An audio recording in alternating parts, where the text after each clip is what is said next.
Hey cats and kittens. So today I just want to talk a little bit on how you can maximize your mental benefits from your yoga practice. And it really boils down to the intention behind the practice. Intention is a word that I have a love-and-hate relationship with, and we will talk about it in a whole different video.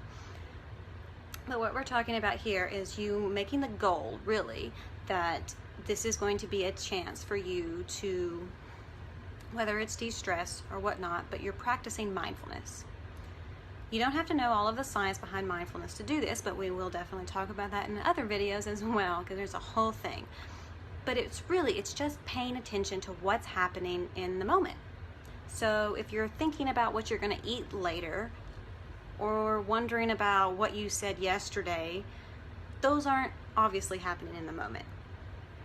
Those are things that we need to do, to be able to function. But we need also time to where we're not thinking about things, get a little space in our head. So when we start to wander, when our mind starts to go off the mat, and that can be anything, that can be planning, that can be judging, that can be labeling of any sort, we just notice and we bring it back, just like we do in a seated meditation practice.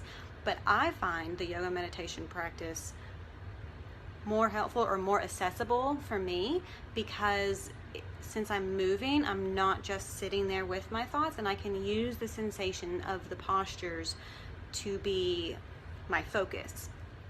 Now, I remember whenever I was first starting yoga and I would go to classes and I had no idea what they were doing. I was a little bit nervous about a lot of different things. I was super confused, and I had to be fully present because I had no idea what's going on. And we've all had times like this. In psychology, we call it flow a lot of times. But ultimately, when your mind goes somewhere, you just bring it back. So in a yoga class, it will look like, you could say you're going into a forward fold. You start to feel the sensation of a stretch, and as soon as you're in the pose, you're like, oh, dang it, man, I can't even touch my toes. I need to get better at this. Gosh, that girl can get, dang, where are her hands even? She didn't even have to bend her knees. Oh my gosh, dang, I suck. None of that is what's happening in the moment. What's happening in the moment is the sensation that you are feeling in the backs of your legs and maybe your spine somewhere. And so you notice, oop, there I go thinking, bring it back, and you really explore or really be fully present without the labels in your head of what this pose feels like. Because oftentimes we will notice that there's a difference between discomfort and pain. And that's a big one that I started to realize, is we label discomfort as bad, but it's not all bad. And so we get to have a better body awareness and understanding, and our tolerance can even go up as well, as you can imagine, because if we're sitting here thinking that everything that is slightly uncomfortable is bad, then we're going to be overreacting, probably, most often.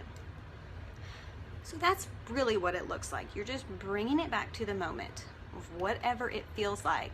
And when your mind starts to label what it feels like, or you start to go into a different thought because of whatever it feels like, or maybe the person in front of you has some really cute yoga pants or something, and you start thinking about that and start trying to see, like, is that Lululemon or whatever? Notice it, bring it back. Bring it back to whatever's happening. Your mind will go everywhere a lot, and over time it will not go so many places, I promise you.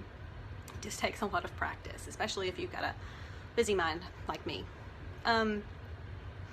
So ultimately, we will notice over time, not only that maybe that our label of discomfort was pain, but we might also notice, hey, I'm an externalizer. Every time that I start to feel uncomfortable, or every time I start to feel the pose or see that somebody else is doing it better than me, I blame the teacher, or that I start hating the music, or I think about whatever. Or maybe you're an internalizer where you're blaming yourself and you're really hard on yourself about what you can and can't do.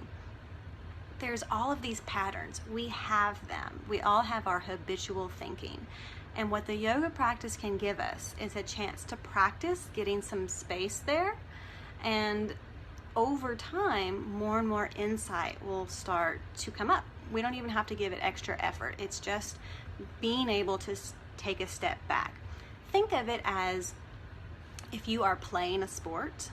So let's say you're on the field or on the court and you're in the game, literally in the game, versus if you're able to watch it from TV or versus able to watch it from the bleachers. That's kind of where you are with your thoughts. At first, we are one and one with our thoughts. We are going everywhere and we are believing everything that we're telling ourselves.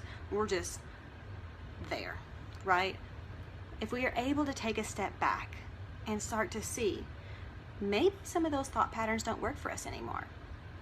Or maybe it's a good thought pattern, but it gets a little out of balance a little bit. You know, like being a perfectionist isn't necessarily a bad thing. I guess it's the level of perfectionist that you are, kind of thing. And so the yoga practice gives us a chance to do that with the intention of making it a meditation. And there's some body parts. There's some bodily things that happen as well, like helping with your central nervous system that we can talk about in a different video. But you don't really need to know all that stuff. Just make the practice in your mind a place and a time to get out of your thoughts as much as you can and pay attention to what's happening in the moment as much as you can. All right, see you next time.